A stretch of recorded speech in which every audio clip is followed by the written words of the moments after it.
Hello everyone, hope you all are doing great.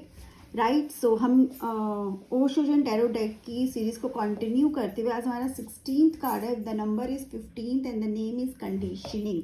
Okay, तो पहले हम राइडर वेट टैरो कार्ड जो same card है उसको समझ लेते हैं. ठीक है, द डेविल कार्ड 15 नंबर का कौन सा कार्ड है? द डेविल कार्ड है. नाम क्या है? डेविल. तो डेविल से एकदम से मन में क्या आता है? पता नहीं क्या हो जाएगा, शैतान. तो हमारी लाइफ में शैतान बेसिकली कौन है? अगर ये कार्ड रीडिंग में आता है ना, तो ये क्वेश्चन मार्क हमेशा ये क्वेश्चन ज़रूर करो. ठीक है, इनफेक्ट क्लाइंट से भी पूछो, सबसे बड़ा डेविल, सबसे बड़ी बाउंडेशन, सबसे बड़ी रिस्ट्रिक्शन उनकी लाइफ में क्या है? डेविल क्या होता है? रिस्ट्रिक्ट करता है. ठीक है, आगे बढ़ने से रोकता है, आपकी लाइफ में नेगेटिविटी क्रिएट करता है. तो अगर ये कार्ड आए तो please ask this question to yourself कि आपकी लाइफ का सबसे बड़ा शैतान कौन है जो आपको आगे बढ़ने से रोक रहा है. एंड इस कार्ड को बहुत अच्छे से यहाँ पे एक वर्ड में एक्सप्लेन किया, that is conditioning. Osho Zen ने उस वर्ड को मतलब ही दे दिया, कंडीशनिंग. ठीक है, कंडीशनिंग क्या है वो तो हम पढ़ेंगे, बट कंडीशनिंग आपको यहाँ पर भी समझ में आना चाहिए. बहुत क्लियर है. एक कार्ड आ रहा है, उसका अगर हम वन वर्ड में मतलब समझे तो रिस्ट्रिक्शंस हैं. ठीक है, एंड कहीं ना कहीं the person is more attracted towards the materialistic world. जो फिजिकल वर्ल्ड है, मटेरियलिस्टिक वर्ल्ड है, उसकी तरफ बहुत ज़्यादा, उसकी चकाचौंध में भी वो बंधा हुआ है. And he is not able to connect with the real world और द वर्ल्ड इन इटसेल्फ. कितने लग्जरी, पैसा ज़रूरी है, ये किसी ने नहीं बोला ज़रूरी नहीं है, बट इतना भी नहीं है कि वही आपकी लाइफ में रह जाए और आप बाकी अपनी लाइफ को भूल जाओ. ठीक है, एक कनेक्शन जो खुद के साथ होता है, कनेक्शन जो आपका दूसरे बाहर के वर्ल्ड के साथ होता है, ह्यूमैनिटी के साथ है, तो वो ब्रेक नहीं होना चाहिए बिकॉज ऑफ दिस. और आप इसके चक्कर में इट इज़ लाइक फिजिकल या मटेरियल थिंग्स के चक्कर में आप कहीं कुछ और तो नहीं खो रहे हो, कहीं आपने ऐसा तो नहीं है कि इन चक्कर में बंद के इन चीज़ों के पीछे आपने बहुत कुछ, may be you have lost it. ये क्वेश्चन भी you need to ask to your clients and to yourself also when the card comes in the reading. Right, so बहुत क्विकली मैं कार्ड को देख लेती हूँ. कार्ड में देखो, आप बहुत अच्छे से चीज़ देखना कि ये ना दे आर चेन्ड, बंधे हुए हैं. बट अगर आप देखोगे ना तो ये चेन इतनी ज़्यादा टाइट नहीं है कि वो उसको खोल ना सके, उससे बाहर ना आ सके. बट आना ही नहीं चाहते हैं. क्यों नहीं आना चाहते हैं? क्योंकि माइंड कंडीशन है. अगेन कंडीशनिंग है. माइंड क्या है? कंडीशन है. हमारे माइंड ने सोच लिया कि ये है तो ही हमारी लाइफ अच्छी है, वरना हमारी लाइफ अच्छी ही नहीं है.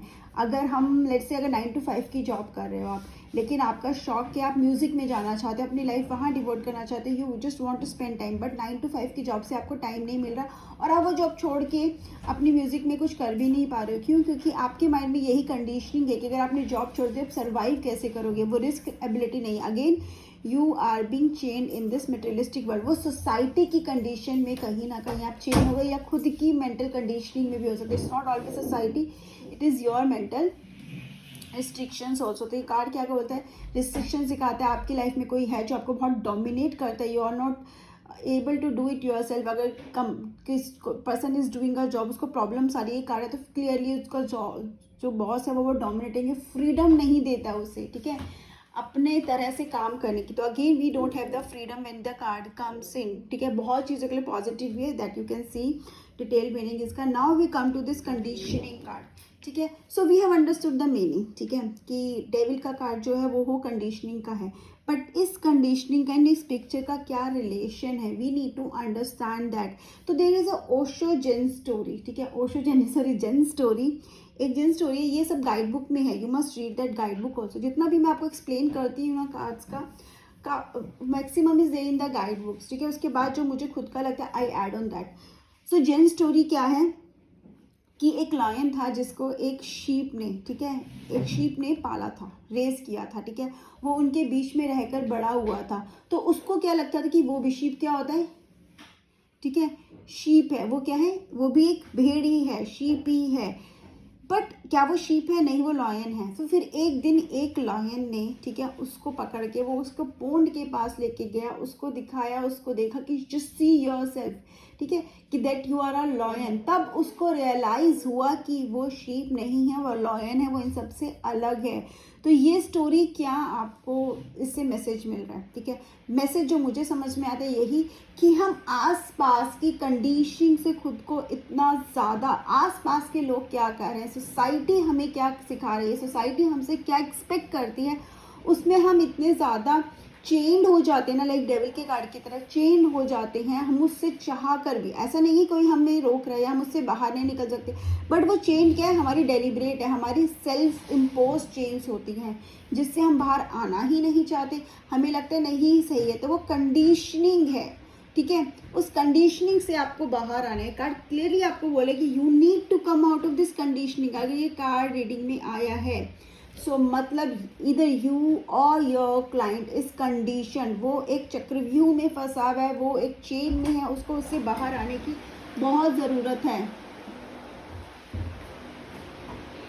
अब ये कौन सी पर्सनालिटी है? वो पर्सनालिटी वो है जो आउटसाइड वर्ल्ड ने आप पे इम्पोज की है, ठीक है, जहाँ पे इंडिविजुअलिटी, आपकी खुद की इंडिविजुअलिटी को ग्रो ही नहीं कर सकते आप, और आप क्या बन जाते हो, आप भी एक शीप बन जाते हो इन द फ्लॉक, ठीक है, एक उस ग्रुप में शीप के, और आप क्या करते हो, आप भीड़ के साथ चलना शुरू कर देते हो, फ्रीली मूव नहीं करते, क्योंकि आपका अनकॉन्शियस माइंड तो उसी तरह से ना, क्योंकि शेर को तो यही लग रहा है कि वो शीप है, तो वो शीप की तरह ही चलेगा ना। लॉयन को क्या पता है कि ही इज शीप, तो वो शीप की तरह ही बिहेव कर रहा है, शीप की तरह ही चल रहा है, शीप की तरह ग्रुप में जा रहा है, उसको लगता है कि वो अकेले चल ही नहीं सकता, उसके अंदर वो डर है, ठीक है। और शीप कौन है? शीप वो है जो ग्रुप में चलता है। लॉयन कौन है? जो लॉयन वो है अकेला चलता है। लॉयन को कभी ग्रुप में देखा है? नहीं। अब शीप ग्रुप में क्यों चलते हैं? ताकि वो सेफ होता है, कोजी होता है, सिक्योर होता है। सोसाइटी भी तो हमें इसी तरह से रेस करती है ना। हाँ, सोसाइटी क्या है कि हमें सिक्योर करके चलना है। 9 to 5 की जॉब क्यों अच्छी है? Okay, there is nothing against with anything, ठीक है। लोग, they are people who are earning really well, who are people doing well, हो जो उनका ड्रीम भी है, देयर इज नथिंग। अगर लेट्स से कि सुबह जल्दी रात को कहते कुछ, देर आर सम पीपल जो गर्ल्स को बाहर अलाउ नहीं करते, देर आर रीजंस, ठीक है, बट वो क्या है, कंडीशन है कि नहीं, गर्ल है तो बाहर नहीं जाना चाहिए। तो अगेन वो सोसाइटी ने क्या, सिक्योरिटी, कॉजीनेस, रिस्क लेने की एबिलिटी कहीं ना कहीं हमारी खुद की माइंड को, खुद की इंडिविजुअलिटी को फॉलो करने की वो एक जो एबिलिटी थी ना, वही कहीं ना कहीं सोसाइटी किल कर देती है बिकॉज ऑफ दिस कंडीशनिंग। और सोसाइटी नहीं, बेसिकली हम खुद ही किल कर देते हैं। हमें ऐसा लगता है कि हमें बस वही करना है, तो हम क्या, ग्रुप में चलते हैं। ग्रुप में चलना सिक्योर है, कोई अटैक करता है तो आप अपने आप को सेव कर सकते हो, ठीक है, कोई रिस्क नहीं है, आराम है, कोजी है। बट अगर ग्रुप में चलोगे तो क्या होगा, आप कौन हो नहीं पता चलेगा, भीड़ का ही हिस्सा रह जाओगे। लेकिन अगर कुछ अलग करना है तो शेर बनना पड़ता है। एंड अगेन हम यहाँ पे देखते हैं कि अगर जो लॉयन है, अगर हम उसको देखें तो वो क्या है, अकेला चलता है। क्यों? क्योंकि उसको किसी का डर नहीं है। इनफैक्ट सब उससे डरते हैं। राजा है ना, ठीक है, जंगल का राजा कौन है? शेर है।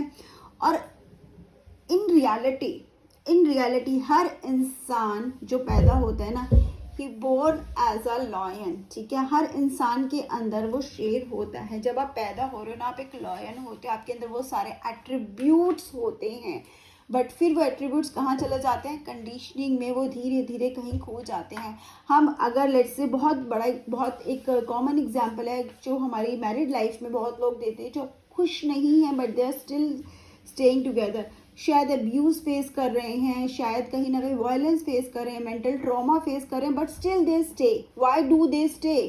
बिकॉज कंडीशनिंग है कि वो अगर मैरिज से बाहर आ गए तो उनको टैबू की तरह ट्रीट किया जाएगा, उनको बोला जाएगा, एंड वो एक उनको स्टैम्प मिल जाएगी, ठीक है। तो ये क्या है, कहीं ना कहीं आपको फिर अगेन एक रोकता है कुछ अलग करने से, रिस्क लेने से, या अपनी लाइफ को अपनी तरह जीने से, राइट।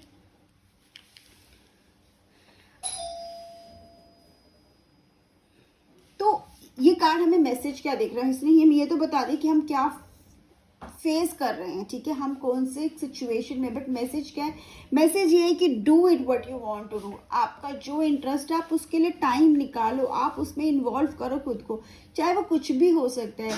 पेंटिंग है, म्यूजिक है, डांस है, जॉगिंग है, रनिंग है, and you just want to meet someone, you want to explore new place, ठीक है। ट्रैवल अकेले नहीं कर पा रहे हो बिकॉज आपको डर लगता है, तो just go and travel. Travelling पसंद है, अकेले ट्रैवल करो, डरो मत। इस डर से ही खुद को बाहर निकालना है, इस कंडीशनिंग से ही कि रिस्क है, डर लगता है, नहीं फेस कर पाएंगे। You can face everything if you want to. Again I am saying there is a lion in each and individual. हर एक इंसान के अंदर एक शेर है, बस उसको पहचानने की ज़रूरत है। और जब तक आप अपनी कंडीशनिंग को ड्रॉप नहीं करोगे तो आप अपनी इंडिविजुअलिटी को कभी पहचान ही नहीं पाओगे। ठीक है। इंडिविजुअलिटी ना सबके अंदर है, कुछ ना कुछ अलग, कुछ ना कुछ एक जो कहते हैं ना एक यूनिक, मैं ये नहीं बोली सब हर कोई यूनिक होता है, लेकिन एक ऐसी चीज़ है जो आपका इंटरेस्ट उसमें है, आप जो करना चाहते हैं, आपकी अपनी एक है पर्सनालिटी, वो जो आपके पास ही है, यूनिकनेस जिसे हम एक्चुअली में बोलते हैं। इसका मतलब ये नहीं हो जाता कि हर कोई टैलेंटेड होता है, लेकिन हर किसी में वो कहते हैं ना वो एक पोटेंशियल होता है खुद को उस लेवल तक लाने के लिए कि वो उसको टैलेंटेड बोला जाए। बट क्या आप वो पोटेंशियल कभी एक्सप्लोर भी करते हो? सोसाइटी ने आप पे क्या इम्पोज किया है, उस पर्सनालिटी को लेके मत चलो। आपकी ओरिजिनल पर्सनालिटी क्या है? तेज मत बोलो, हंसो मत, इससे लड़ाई मत करो, जवाब मत दो, ये सब चीज़ें सही हैं, लेकिन कब सही हैं, कब इनको फॉलो करना है, ये आपको पता होना चाहिए। इसका मतलब ये नहीं कि आप बदतमीज़ बन जाओ, नहीं, बिल्कुल भी नहीं, ठीक है। आप हर किसी से जाके लड़ना शुरू कर दो, नहीं, लेकिन जहाँ पे वे you have to raise your voice, ठीक है। Just do not listen. ये नहीं है कि जहाँ पे ज़रूरत है बोलने की वहाँ भी ना बोलो, जहाँ पे ज़रूरत है चुप होने की वो, लेकिन इतना डर इसके वजह से चुप मत रहो। चुप रहो तो आप नहीं बोलना चाहते इसलिए चुप रहो, वहाँ पे ज़रूरत नहीं है इसलिए, लेकिन इसलिए नहीं कि अगर आप बोलोगे तो किसी को बुरा लग सकता है या वो गलत है, लेकिन वो बोलना आपके लिए ज़रूरी होता है कभी कभी। तो जस्ट रेज योर वॉइस मतलब do what you want to do, right.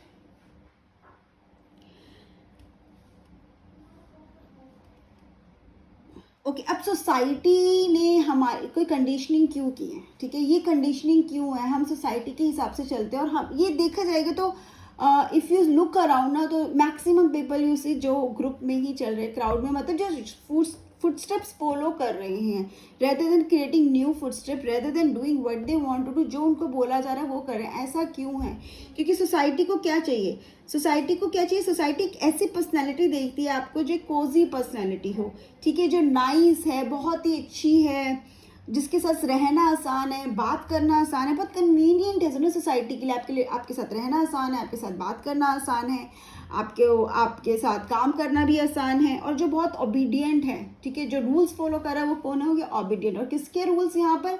Traffic rules नहीं, सोसाइटी के रूल्स आप फॉलो कर रहे हो।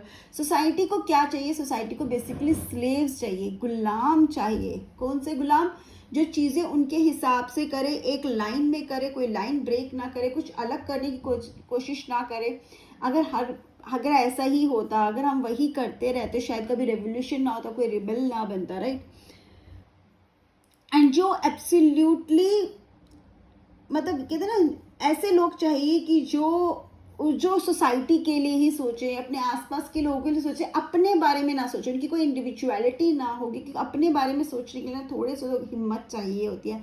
अपना जो करना चाहते हो उसको फॉलो करने के लिए हिम्मत तो चाहिए। सोसाइटी को ऐसे लोग बिल्कुल पसंद नहीं, जो इंडिपेंडेंट है, जो फ्री हैं, जो अपनी कहते हैं ना पैशन को फॉलो करना चाहते हैं, या वो करना चाहते हैं जैसे वो वैसे जीते जैसे वो जीना चाहते हैं। तभी तो independent women, I guess girls शायद ज़्यादा किसी को पसंद नहीं आती, क्योंकि वो सोसाइटी के रूल्स के थोड़ा सा अगेंस्ट हो जाता है। Again I am just saying this card is asking you, there is something, ठीक है, देर इज समथिंग जो आपको होल्ड बैक करके रखा हुआ है। Now this is the time, find your individuality. ये कार्ड रीडिंग में आ रहा है, मतलब आप कुछ ना कुछ अपने बारे में नहीं समझ रहे हो, आपको समझने की ज़रूरत है। वो चीज़ ही आपको आगे लेके जाएगी, ठीक है। और ये जो आपको लग रहा है ना कि आप फंस गए हो, आप बहुत ज़्यादा कि आपकी लाइफ में अगर कोई क्योर्स है ना, वो भी इसलिए क्योंकि आपने खुद को अभी तक समझा ही नहीं है, आपकी इंडिविजुअलिटी को आपने अभी तक बाहर लाए ही नहीं हो। So just come out of that conditioning, ठीक है, कम आउट ऑफ दैट कंडीशनिंग। और जो ये चेन्स है ना, वो आपको ही ब्रेक करनी पड़ेगी। हमेशा याद रखना, आपकी लाइफ के लिए आप खुद जिम्मेदार हो, ओनली एंड ओनली यू, कोई भी नहीं, ना आपके पेरेंट्स, ना आपके हस्बैंड एंड वाइफ, ना आपके किड्स, ना आपके पड़ोसी, ना ही सोसाइटी, क्योंकि दिस इज़ योर लाइफ। अगर आप कुछ नहीं कर सकते तो किसी को ब्लेम मत करो। और आप क्या कर रहे हो अपनी ज़िंदगी में, क्या नहीं कर रहे, आप आज ठीक हो, बीमार हो, किसी को फ़र्क नहीं पड़ता। आप आज ग्रो कर रहे हो, वहीं पर हो, आगे बढ़ भी रहे हो, नहीं, किसी को फ़र्क नहीं पड़ता।